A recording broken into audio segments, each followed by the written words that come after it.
Hello, hello, hello, hello, hello. Haven't been back in a while. Been feeling like I really don't want to do YouTube shit.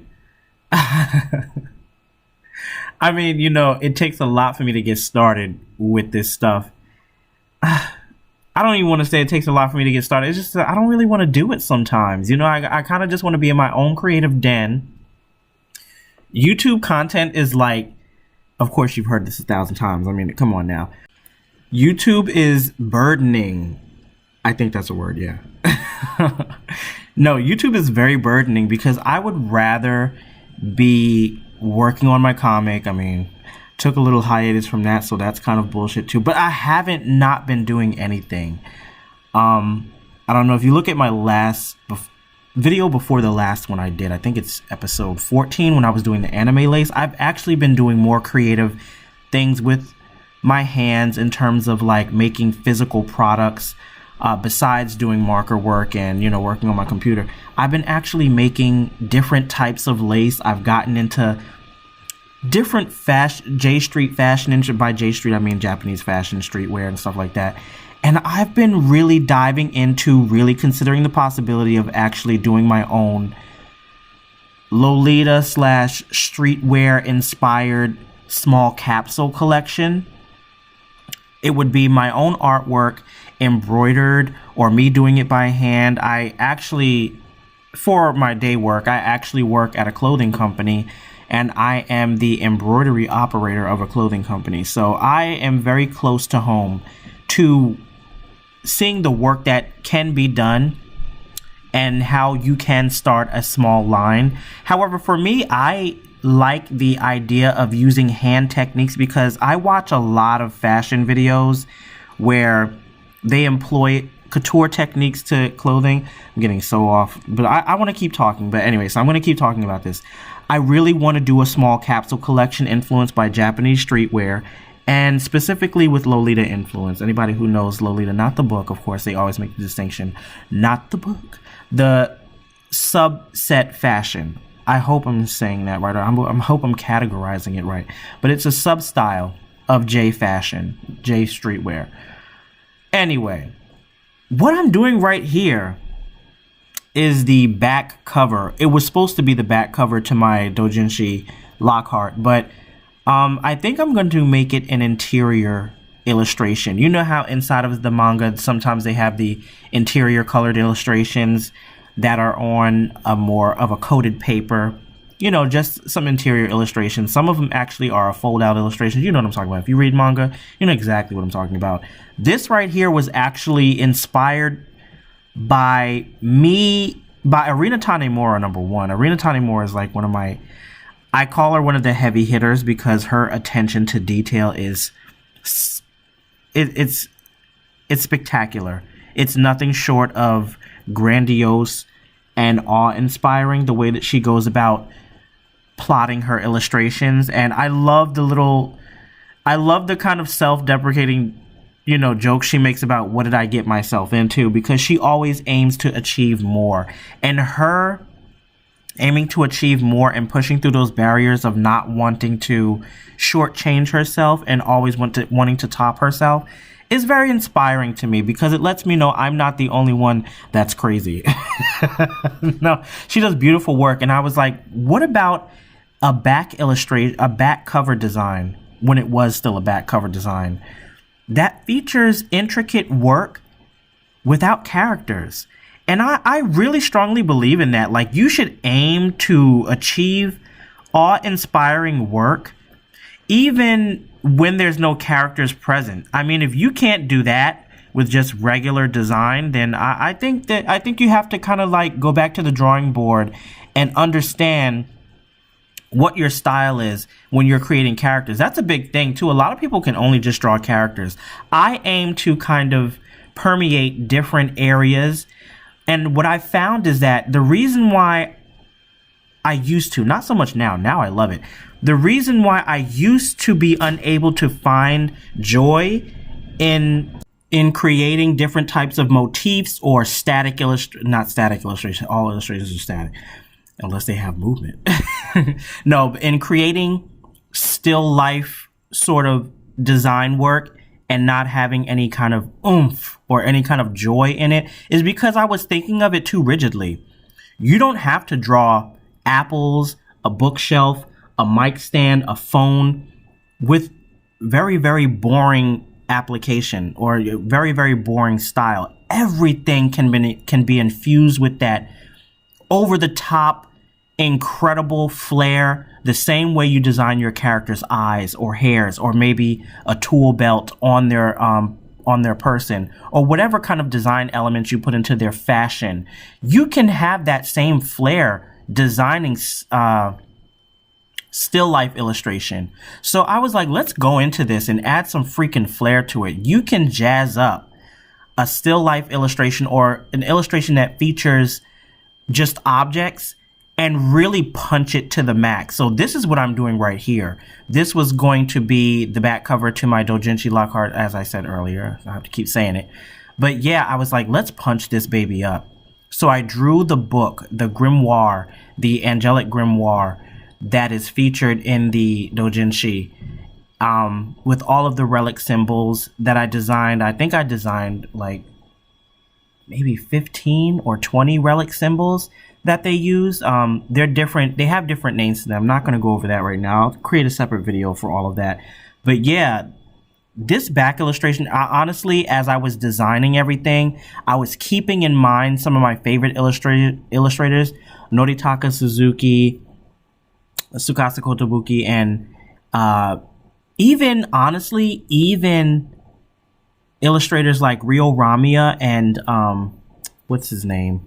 He designs all of the gaudy bodies and stuff like that from Tekka Man Blade and Gao Kaiser. I forgot the name of the anime. I don't know how I could forget one of my favorite anime names, but it's an old one. What is it? Masami Obari, that's his name. Yeah, even Masami Obari, the way that he does his mech designs are just freaking incredible. Another bit of inspiration I took from, and it probably is hard to tell, but I took inspiration from Soul Taker. Anybody who hasn't seen Soul Taker, go watch Soul Taker. It's for free on the tubes. don't get them in trouble because that's how I watch my Soul Taker. But yeah, Soul Taker is another huge art inspiration for me because of the monochromatic color scheme and just the odd way that the show's animation goes about storytelling and doing its episodes. And plus it gave birth to one of the most iconic, insanely awesome shoujo anime series, magical girl series called Nurse Witch Kamugi. If you know Nurse Witch Kamugi, shout out to you.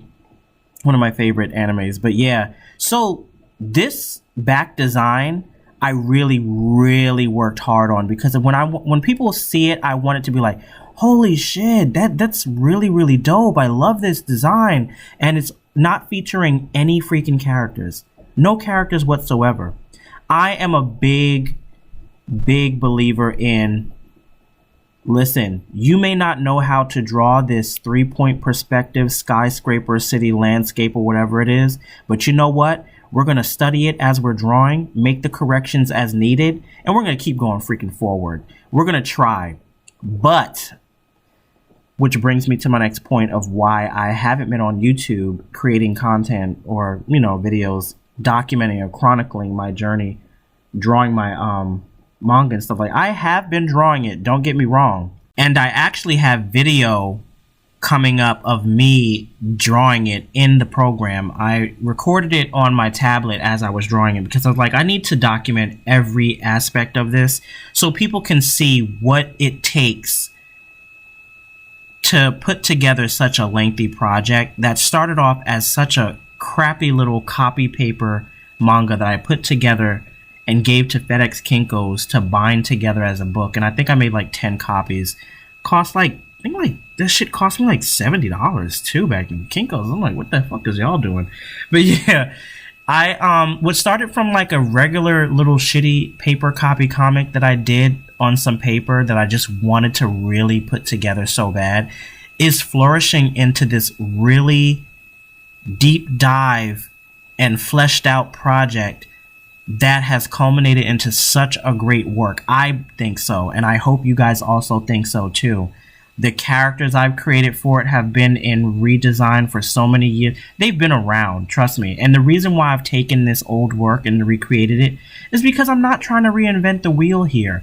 I said, listen, reach into your bag of old comic tricks, find some characters that you design, and redesign them, you know? And this, like I've said before, this for me is my Tokyo Babylon, the Clamp version, well, the B-Star Jam version of Tokyo Babylon, because it's one of my first works that is gonna lead into a huge universe, my own universe. I call it the Megaverse.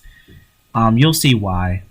I'll bring that video out and catch you guys up to speed. But you can basically find all this shit on my Instagram at B-Star Jam on Instagram and on Twitter. But yeah, so this work for me is like, this is where you need to flex your muscles in writing. This is where you need to start. And when you look back on this work, you can use those lessons to create better comics. And because if you want to start, now's the time. Reach into what you have. Don't reinvent the wheel. Make it easy for yourself and go forward with what you've already created. So what, I did it at like 16, 17 years old. That's no big deal. You can always, you can always take what you have and build upon it. And now that my skills are like exponentially, soaringly higher than what they were, I can tell this story and bring out of my mind exactly what I want to convey, because I have a stronger command of line, of concept, of writing, of detail, color application. I mean, I hope you guys can see that by what you're seeing on the screen now. One thing about me that is for sure, whenever I don't know how to do something, I will like almost to a fault. Well, it's not a fault. It's good. It's growth. It's evolution. I will not let up until I've researched how to do that one line technique, that one color application, that one process of putting together a scene, and how to have the elements fall on the page to where it's conveying the story correctly. I will not freaking give up, but that's a good thing, because now my skills are polished. I think so, and I still have tons of more studying to do in terms of, building and layouts and stuff like that. But I feel like I'm there, dude. Like, I'm there. It's time to stop second guessing myself and start putting together this story. So what this is basically, it takes place on Earth. It's a magical story. Overall, I'm trying to really bring back that gut-wrenching mix of magic, drama, and love, and also action. Action.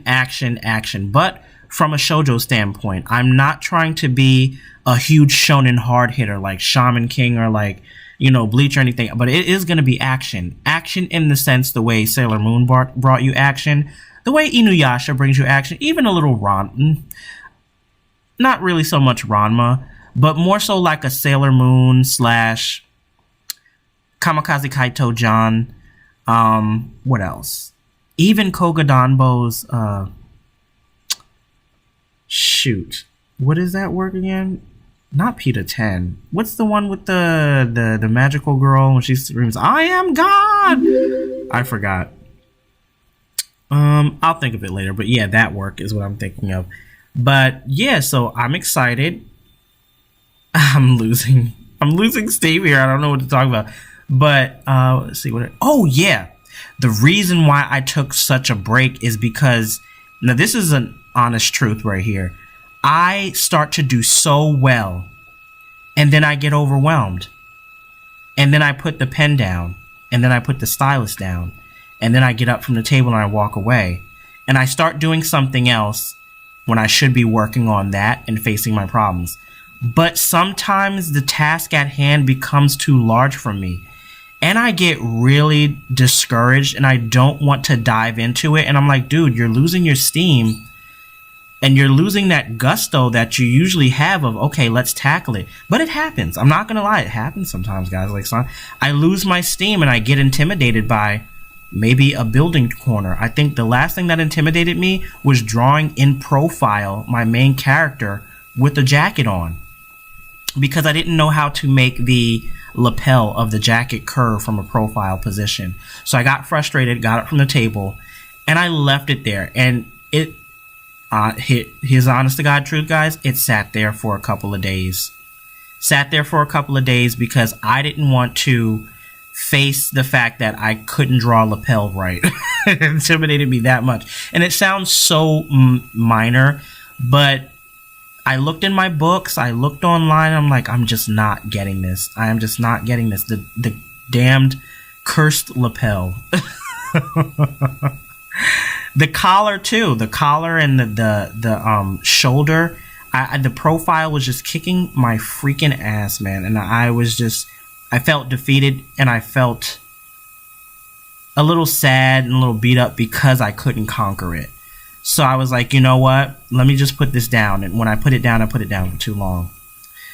One thing I could tell you, don't put it down for too long, because I think I got over the hump, and it's going great. And I cannot wait to show you everything that I have so far, and hopefully launch a campaign soon, because I want to crowdfund for this project.